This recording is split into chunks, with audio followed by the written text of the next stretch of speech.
Texas Republican Congressman Ron Paul, who joins us by phone from his home in Texas. Congressman Paul, first, welcome here, and second, congratulations on your phenomenal showing in the straw poll on Saturday.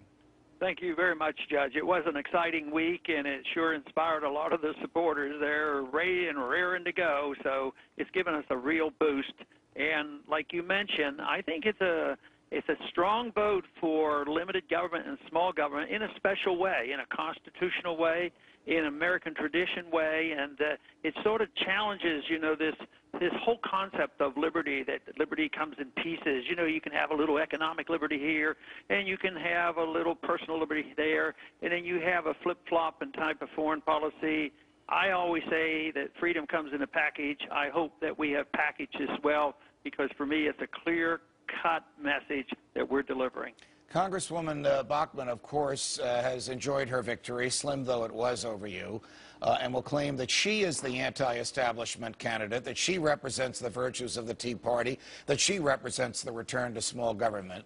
But I think you put your finger on it, Congressman Paul, when you say that she has parceled, those areas where she believes in big government, where she believes in strong government. She wants to amend the Constitution to define marriage. She wants to amend the Constitution to allow the government to prosecute pornography. She's in favor of hundreds of billions in foreign aid.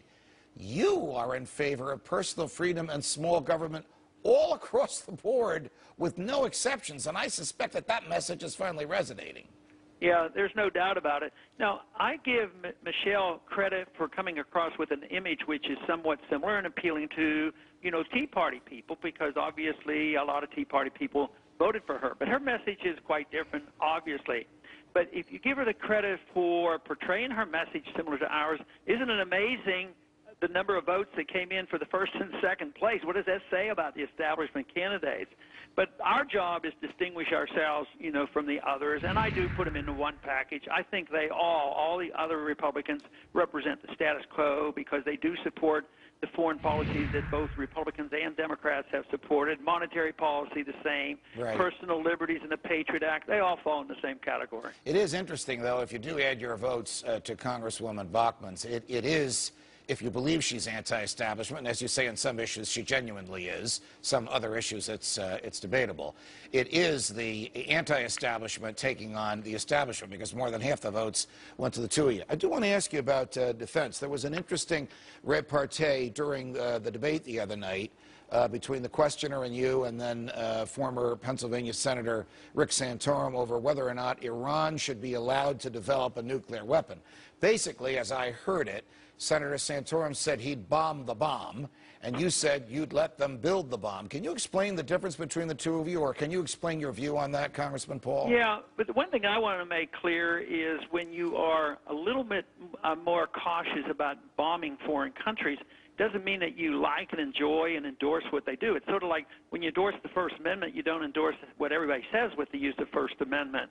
But this whole idea of another country getting a bomb, we should put it in proper context. And I pointed out that, the Soviets probably had 30,000 of them, and we lived through all that. And here they don't even have a bomb, and the Iranians aren't likely to use it. What if they get one bomb and they bomb Israel? That's always the saying.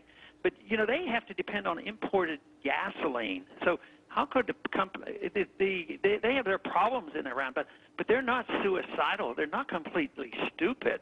I mean, this whole thing is fear-mongering. It's war-mongering. There's been a lot of people in Washington been itching for a fight and a war with Iran. I think it's so unnecessary. And I think that, if you think of it strategically, is it the worst thing in the world that the Pakistanis got a nuclear weapon and the Indians have nuclear weapons? What if only India had nuclear weapons? Wouldn't they be the powerhouse? It sort of does bring down more neutrality. What if only the Soviets had nuclear weapons, during the Cold War?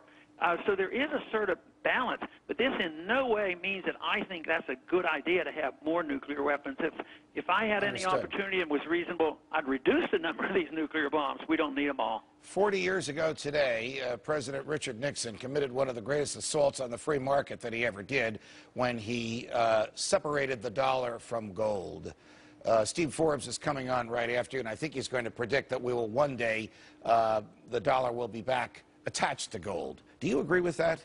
Oh, absolutely. If you know monetary history, you know that inflation's been around a long time, the destruction of currencies, and finally when it gets out of control, people have to sit down and say, well, how do we restore the confidence of our currency? And it always has to be of something of real value, and the people have to believe it. We did it after the Civil War, and it worked.